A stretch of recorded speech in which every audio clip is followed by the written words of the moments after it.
Olá! Agora vamos então para o nosso terceiro vídeo a respeito de nutrição estética e vou continuar falando hoje sobre a influência da nutrição no envelhecimento cutâneo, né? No vídeo passado a gente falou sobre os AIDs, os produtos finais da glicação avançada, e hoje a gente vai falar sobre uma outra teoria que está envolvida também com o envelhecimento cutâneo, que é a teoria dos EROS, né? O que são os EROS? São espécies reativas de oxigênio, né?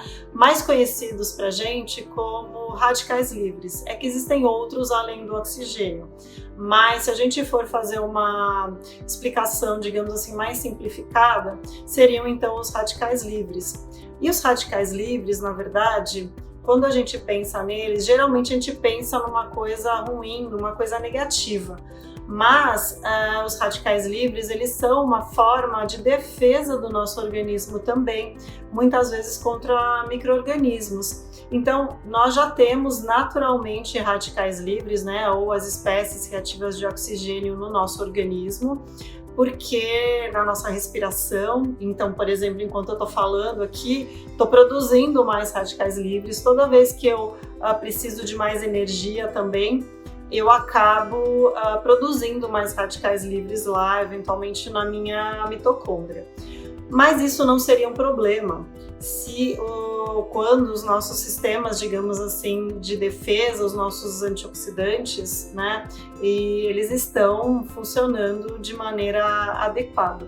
Geralmente no envelhecimento precoce, quando a gente fala aí do envelhecimento da pele, muitas vezes causado, por exemplo, por excesso de exposição solar, é um dos motivos, mas não é só.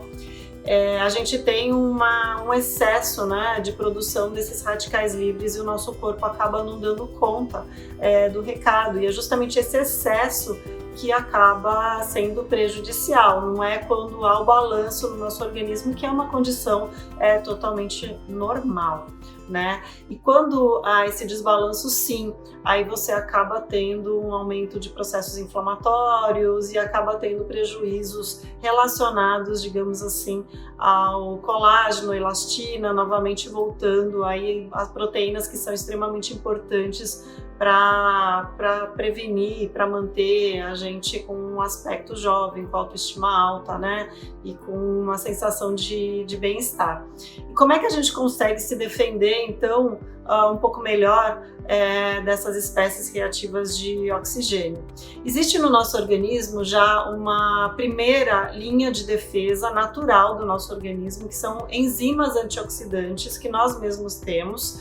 E essas enzimas são responsáveis, de uma certa forma, por neutralizar boa parte desses antioxidantes. Mas, para que essas enzimas funcionem de maneira correta, de maneira adequada, é muito importante que a gente tenha alguns nutrientes. Então, por exemplo, a gente precisa do cobre, a gente precisa do zinco, a gente precisa do manganês, do ferro, do selênio, né? Alguns desses, né, esses minerais, digamos assim, que eu tô falando para vocês, da família e dos minerais que a gente acaba precisando para o nosso organismo funcionar, esses são fundamentais para o funcionamento dessas enzimas antioxidantes que nós temos e que são nossa primeira linha de defesa contra excessos, digamos assim, de radicais livres. Uma segunda linha de defesa que nós temos, aí sim, vem também da parte exógena, ou seja, da alimentação, que são antioxidantes que a gente acaba tendo circulando no nosso organismo, e também esses antioxidantes, eles acabam sendo constituintes, digamos assim, da nossa pele. Então a gente encontra eles na nossa pele justamente para funcionarem como antioxidantes lá. Por exemplo, vitamina C, extremamente conhecida, famosa. A gente tem vitamina C na nossa pele, mas é um nutriente que a gente precisa também estar sempre consumindo, porque a gente não produz, né?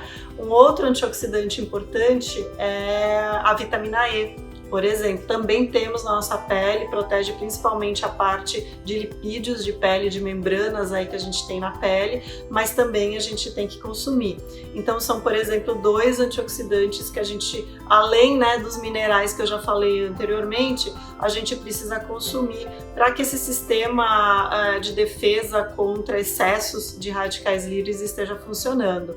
A gente tem também os carotenoides, né? Essa família, a gente acaba encontrando derivados da vitamina A, por exemplo. A gente pode pensar num beta-caroteno, numa astaxantina, por exemplo, uma luteína, uma zeaxantina, que nesse caso aí tem uma proteção antioxidante, principalmente na parte visual, né, dos nossos olhos. Então são todos antioxidantes e sistemas, ou então sistemas que nós já temos no nosso organismo que dependem de nutrientes de fora, para que funcionem corretamente, a gente consiga ter um balanço entre essa produção e eliminação de radicais livres, né? E onde que eu consigo então esses minerais e eu consigo esses antioxidantes? Na nossa alimentação, né? Por isso que eu sempre falo, não tem na verdade um único alimento que você vai encontrar tudo, não tem.